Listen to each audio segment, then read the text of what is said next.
I'm super nervous, guys. Okay, let's go. What's up, guys, and welcome back to our 2005 Yamaha R1 rebuild. In the previous episode, we stripped the bike completely. We took apart the engine just so we could get to the head gasket, because we actually discovered while we were trying to push start the bike that one of the spark plugs was flooded by coolant. Guys, we've got a wet spark plug. That indicated to us that we likely have a blown head gasket. So that's why we've got the bike in the state that it's in right now. So we've got a new head gasket from Yamaha. We're ready to fit it on the bike. We just need to clean out that surface where the old head gasket was sitting. Make sure that's nice and clean. Put everything back in reverse, and I think we should be good to go. We also managed to get a starter clutch for this bike. We're still waiting for our RM Stator flywheel, which we've ordered. Hopefully it'll be here before the end of this video. If that happens, guys, we'll be able to start our 2005 Yamaha R1 without pushing it.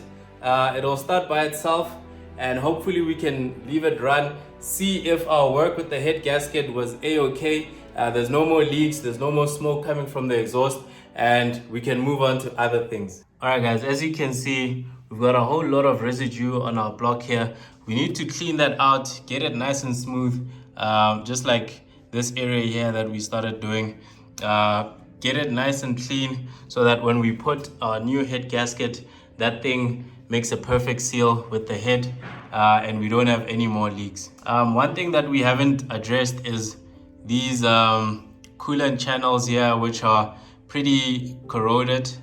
So once we've got everything back together, I think we'll do like a couple of cycles of a coolant flush just to get that cleaned out, get that corrosion out, and yeah, I think we should be good as far as that goes.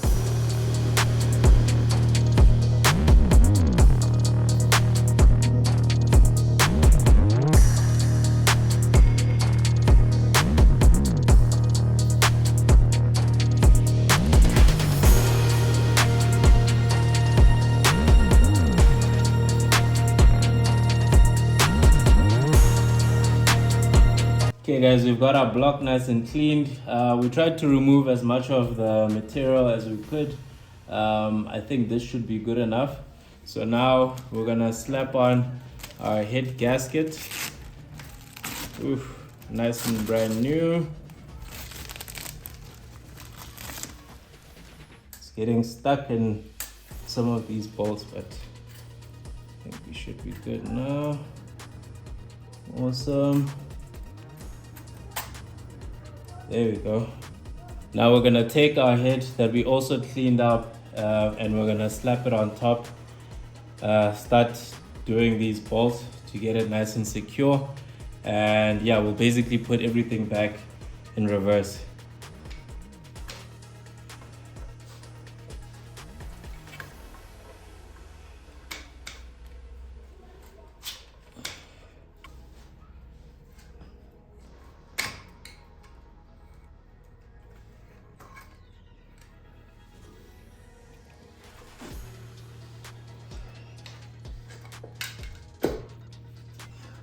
Whew. Okay guys, we've got the head back on. Took some wiggling, but it's sitting nicely. What I'm gonna do now is start putting in the head bolts all around the head, get it nice and secure, tighten them down as much as I can. Then we'll move on to fitting the cams back on the head.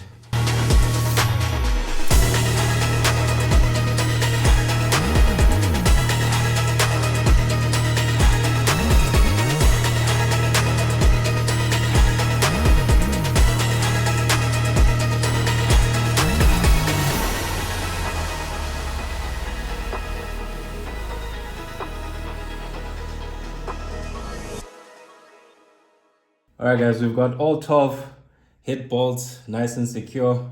So now we're gonna move on to putting this timing chain on the camshafts, and start tightening up the cam caps. Alright, here's our exhaust camshaft.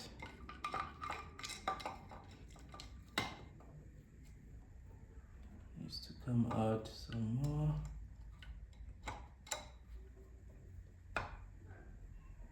Yep, that looks right. We've got our intake camshaft. Seat this here.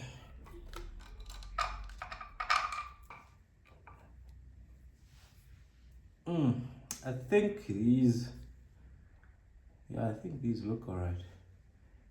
Yeah, there's our markings there. They line up. So I think we should be all right. Should be good to start putting on the cam covers.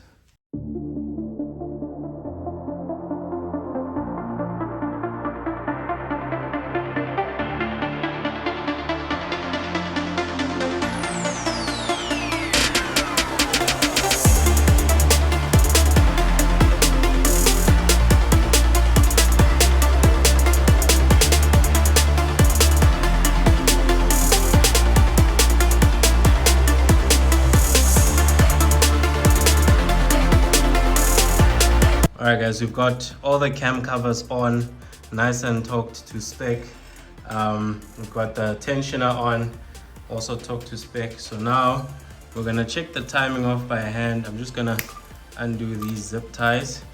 Then we're gonna check our timing off by hand by spinning this guy here. And hopefully everything should move smoothly because we still have our marks that we made here that are lining up. So everything right now is the way it was when we took everything apart. Okay. All right.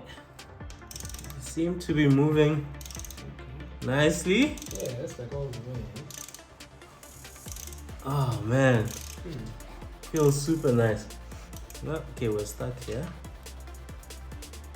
Oh no, yep, we're good guys. We're definitely good as far as the timing goes. Everything is moving nicely. We don't have any valves hitting against the pistons, nothing like that. So thumbs up for the job there. While we've got the valve cover off, we're gonna check the valve clearance on this bike, make sure that everything is in spec before we start putting everything back together. It's always nice to do this stuff while you've got everything exposed. So we're gonna do that. Once we're done, put this cover back on, get the engine back to its position, get the engine mounts back on, start putting on the exhaust, and then everything else on top here, the throttle bodies, all of that stuff is gonna go back. Then I think we should be good. Hopefully our flywheel will be here by the time we're done or in the next couple of days. Then we'll start this bike guys for the first time without pushing it. Okay guys, we've got the bike at top dead center and we're gonna start with cylinder 1, then go to cylinder 2, then go to cylinder 4, and then back to cylinder 3. We'll be doing that while turning the crank so we get the lobes off the buckets. Okay, so now coming down here, I've got my notepad and I've kind of illustrated the cylinders here as well as the clearances for each of the valves. So it's very important to do this guys. Going forward, you'll have a place to reference back. You know, as your bike ages, you'll know last time you checked the valves, this was the spec, this was the clearance, and so forth. So as you can see on the R1, we've got 2 exhaust valves and 3 intake valves. So what I'm gonna do, I'll start with the intake first. We basically need to make sure that our clearance is between 0.11 and 0.20 millimeters. Anything outside of this range means that our valve is out of spec. So hopefully our bike is still in spec and we don't need to now start changing out the shims and all that stuff.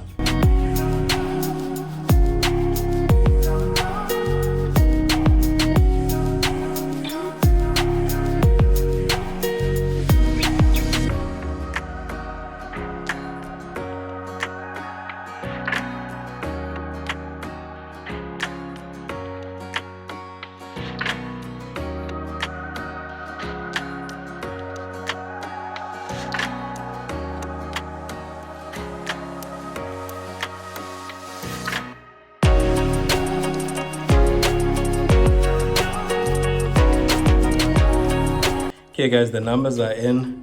It seems like all the valves are in spec. Ideally, I like the numbers to be somewhere in the middle of the range. As you can see here, some of them are on the lower end of it. So you see these ones are right close to the 0.11, but they are still in spec. But it means when our bike fails, we know where to start looking. So valve clearance is good. We can carry on with the rest of the bike.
I don't know if I'm seeing right, but I was getting ready to put the throttle bodies on, and I think I see a spark plug all the way down there.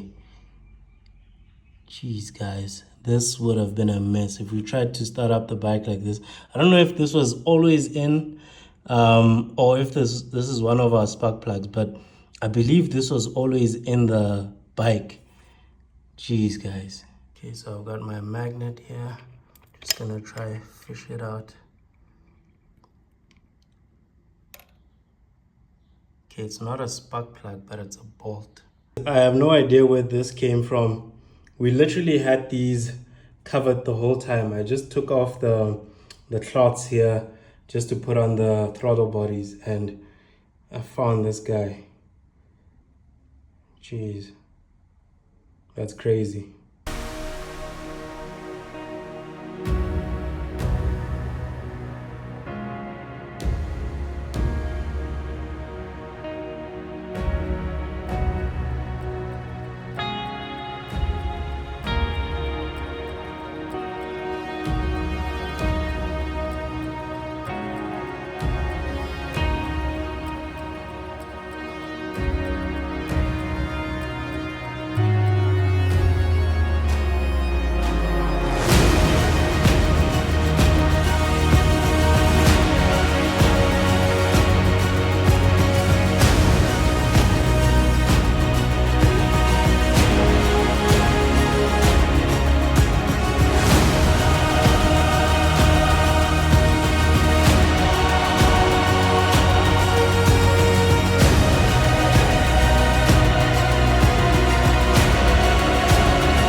Whew, okay guys, we finally got everything put together, and just in time because our package has arrived. Whew, oh man, I've been waiting so long for this, guys. Just to pull right here.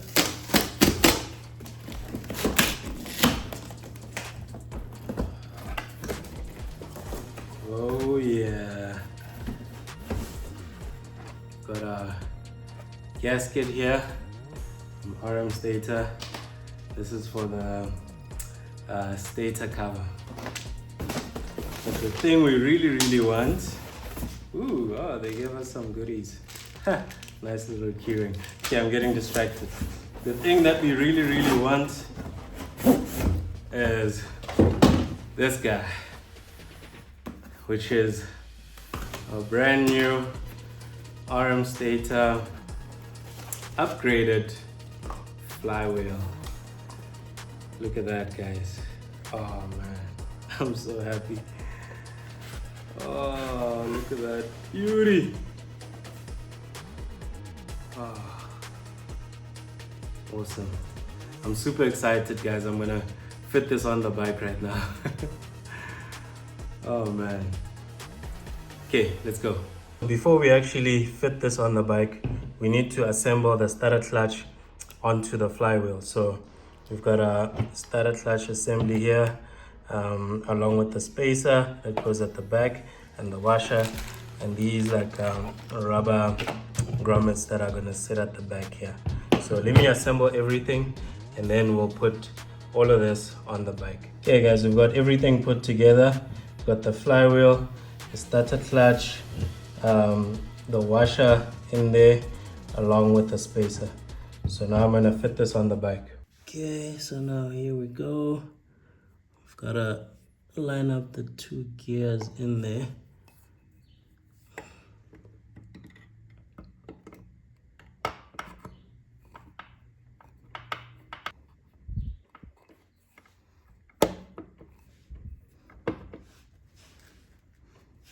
There we go. I think we've got it, guys. Okay guys, we've got the stator cover back on. I stripped these two bolts, but I've got a thread repair kit, so I'll fix that later. We've got a battery hooked up. The bike is turning on. Fuel pump is priming. Everything seems to be working fine, guys. So I think now let's try fire it up. I think the battery's dead, but let's try fire it up, see what happens. Yeah, battery's dead. So let me hook up the jumper cables to the car and let's try again. Okay guys, second try. We've got our battery hooked up. I'm super nervous, guys. Okay, let's go.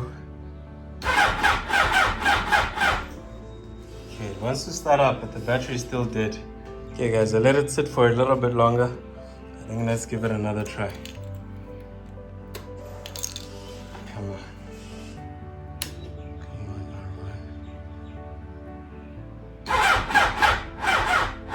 alright. Okay, so I've swapped out batteries. I wanna see what happens with this one. Let's see. Okay, what is it? 4th or 5th attempt. Let's try.